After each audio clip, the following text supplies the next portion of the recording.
Fala pessoal, aqui é o Guilherme Brito, sejam muito bem-vindos a mais uma live aqui no canal da DBLCM, onde todas as semanas está trazendo informações para levar a sua carreira para o próximo nível quando o assunto é tecnologia, quando o assunto é banco de dados Oracle. E no vídeo de hoje eu quero tirar uma dúvida de aluno, tá? Que a gente tira aqui todas as semanas, uma dúvida a respeito de Exadata, sobre virtualização, mas uma dúvida muito importante, cara, que pode ser o caso de muitas pessoas que seguem aqui a nossa audiência, então por isso que eu resolvi compartilhar essa dúvida dentro de um podcast, para que a gente consiga entender alguns conceitos do Exadata aqui, né, sobre principalmente qual que é a vantagem do Exadata virtualizado. Então, qual que foi a dúvida aqui que eu recebi, tá? Olá, Guilherme, quais seriam as vantagens de utilizar ambientes virtualizados no Exadata? Por exemplo, produção, homologação e desenvolvimento, ao invés de fazê-lo utilizando a tecnologia multi-tenant, tá? Ele até colocou aqui que utilizando PDB você não precisa separar duas CPUs e uma quantidade de memória para o virtualizador.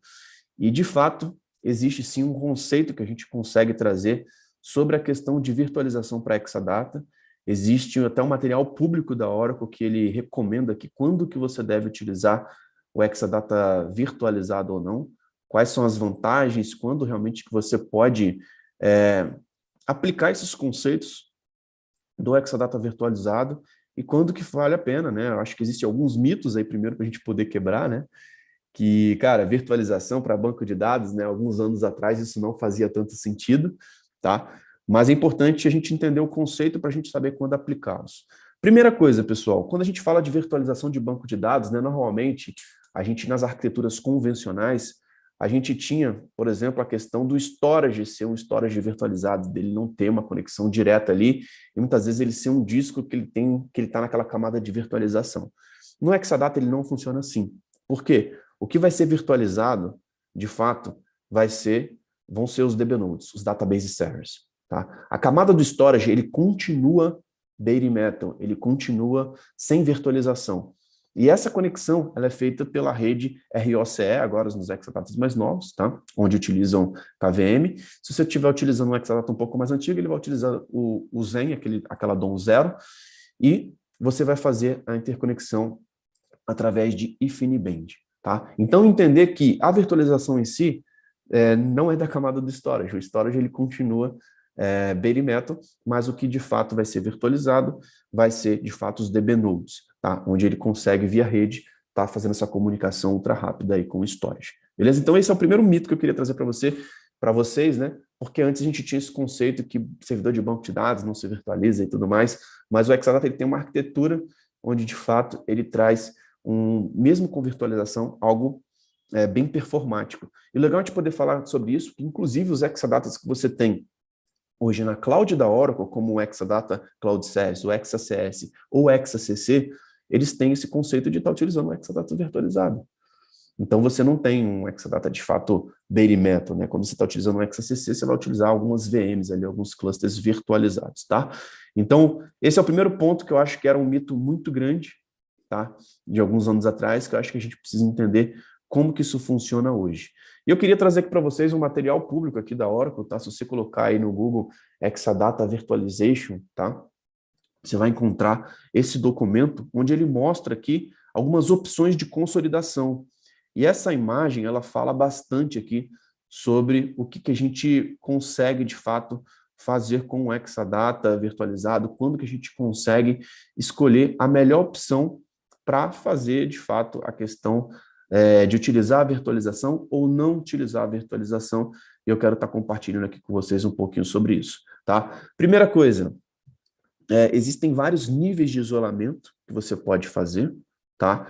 Então, você pode, por exemplo, fazer uma consolidação, né, e o isolamento aqui, utilizando database servers, tá? Então, você pode reunir vários ambientes dentro de um Exadata full, por exemplo, com 8 DB nodes, e lá você pode separar 4 nós para um cluster de produção, e cria isso fisicamente separado, dedicado fisicamente via database servers, onde você pode ter depois um cluster de homologação, um cluster de desenvolvimento, tá? Inclusive, já vi alguns ambientes dessa forma.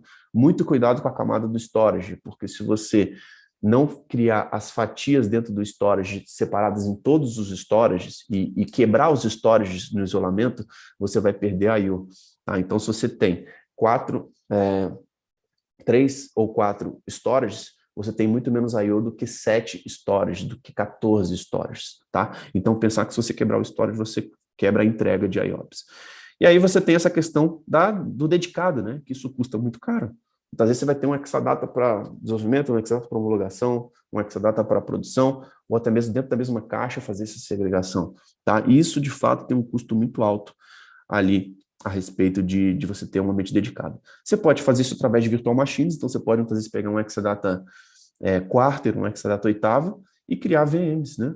Então você pode criar ali uma máquina, um cluster de 2 nós, de 2 VMs, onde dentro desse cluster de 2 nós, você de fato consegue trazer esse aspecto de isolamento utilizando a camada de virtualização, tá?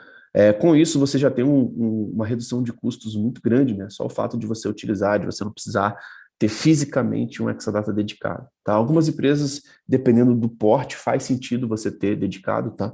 Eu te falo que muitas vezes, se você está falando de bancos muito grandes, de muitos teras, muitas vezes vale a pena você ter um Exadata só para produção, um Exadata para homologação e desenvolvimento.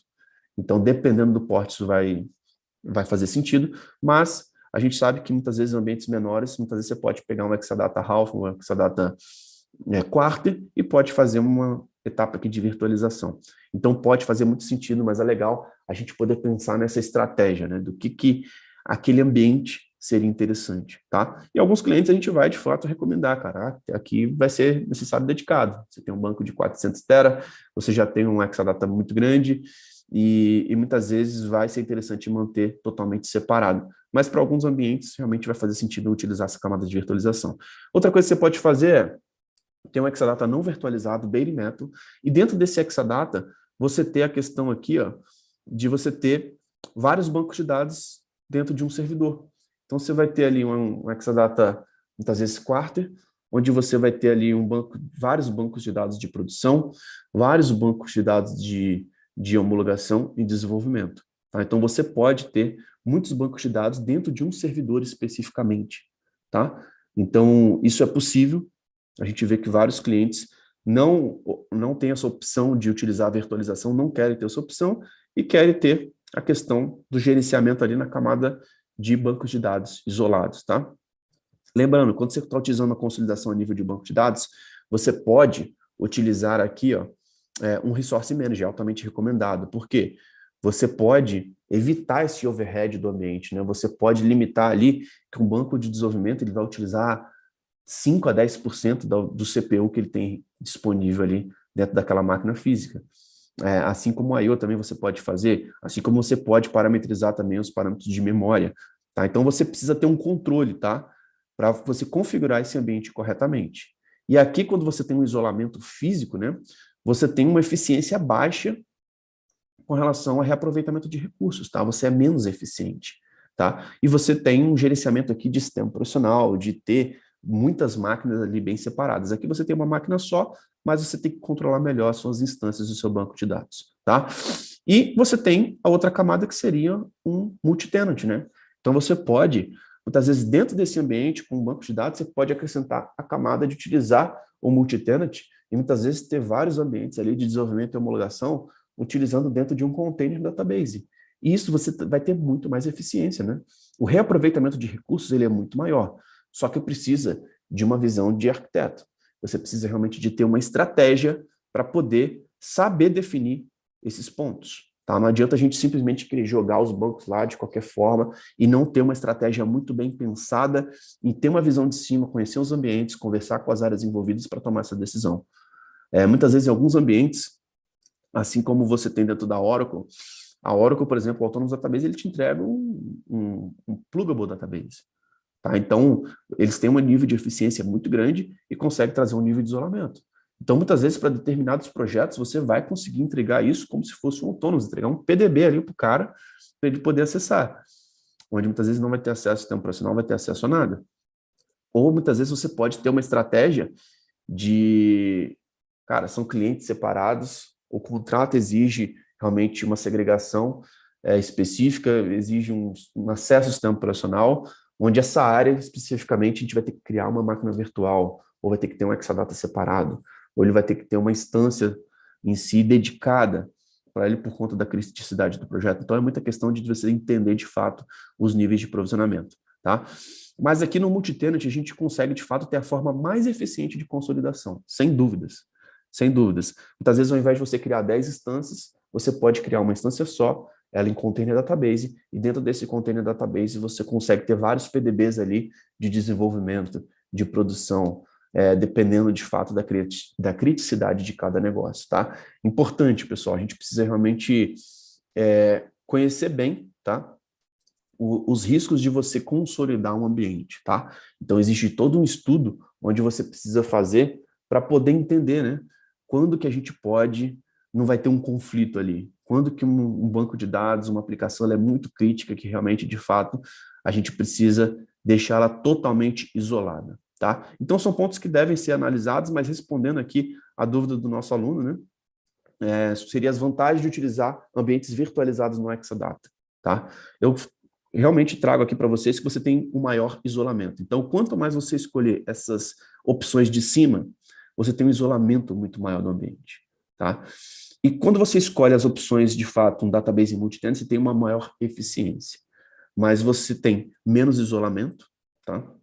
Mas você tem aqui a necessidade de configurar os seus bancos de dados de uma forma correta para que você não tenha, de fato, impactos, tá? A melhor estratégia é combinar VMs com Database Native Consolidation. Então, sempre que possível, cara, utiliza multitenant.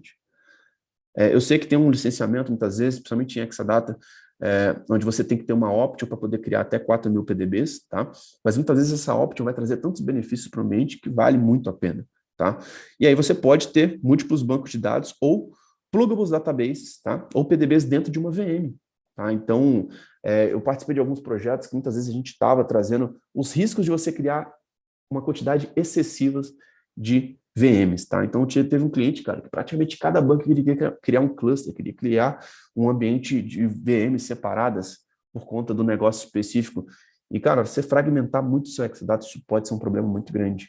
Você pode ter um isolamento muito bom, mas você tem uma eficiência muito baixa. Você, muitas vezes, quando você precisar ter mais recursos ali no Exadata, você precisar de ter mais utilização de CPU, mais utilização de memória e por aí vai, cara, você pode ter realmente muitos problemas e ter uma administração ali até muito mais complexa, né? Com muitos sistemas operacionais, muitos IPs. Eu já vi Exadata ali, muitas vezes de 3, 4 nós ali, com uma quantidade excessiva de VMs, cara, que a quantidade de IPs, a quantidade de conexões, a quantidade de sistemas operacionais que você tinha eram muito grandes e muitas vezes isso traz uma fragmentação do Exadata de uma forma muito grande, que eu considero que não seja a melhor forma. Sempre que possível, é muito importante a gente entender que utilizar a consolidação nativa do banco de dados, utilizar multitenant sempre que possível, com certeza vai trazer uma eficiência muito maior. E a melhor estratégia, de fato, é poder combinar. Tá? Em alguns casos específicos, vai dar para a gente utilizar multitenant? Vai. Alguns casos específicos, vai dar para a gente utilizar totalmente isolado ali, via database service ou via virtual machine? Vai. Tá? Mas, sempre que possível, tente entender de fato como que você pode utilizar os recursos do Exadata, como que você pode utilizar essas opções para poder trazer uma melhor opção para o ambiente de banco de dados, para que você não tenha problemas, de fato, no gerenciamento, para que você não tenha problemas, de fato, com uma administração muito complexa, com um ambiente muito fragmentado em cima do Exadata. Beleza? Então, isso que eu queria trazer aqui para vocês nesse bate-papo de hoje, para a gente poder falar um pouquinho aqui sobre vantagens e desvantagens de você utilizar um ambiente de Exadata virtualizado. Normalmente eu gosto de criar as VMs muito baseados aí em ambientes de produção, homologação, desenvolvimento, sim, é uma prática boa. E ali dentro, sempre que possível, a gente poder utilizar, por exemplo, multitenant, CDBs, criar PDBs e já está utilizando essa arquitetura que, de fato, no Oracle 21 seja algo mandatório e que a gente precisa estar preparado, que a gente precisa realmente estar entendendo como que a gente pode utilizar o banco de dados Oracle da melhor forma possível. Beleza? Então, fechamos por aqui mais um podcast. Se está gostando aqui do nosso canal, se inscreva no nosso canal, habilite notificações, porque todas as semanas tem vídeos novos no canal da DBOCM e nosso objetivo é poder destravar a sua carreira para o próximo nível. Lembrando também que essa experiência vai estar disponível nas plataformas de podcast, como Apple Podcast, Google Podcast, Spotify. Então, assine a DBOCM por lá, para você não ficar de fora dos nossos conteúdos. Então é isso. Muito obrigado pela sua participação. Um grande abraço e até a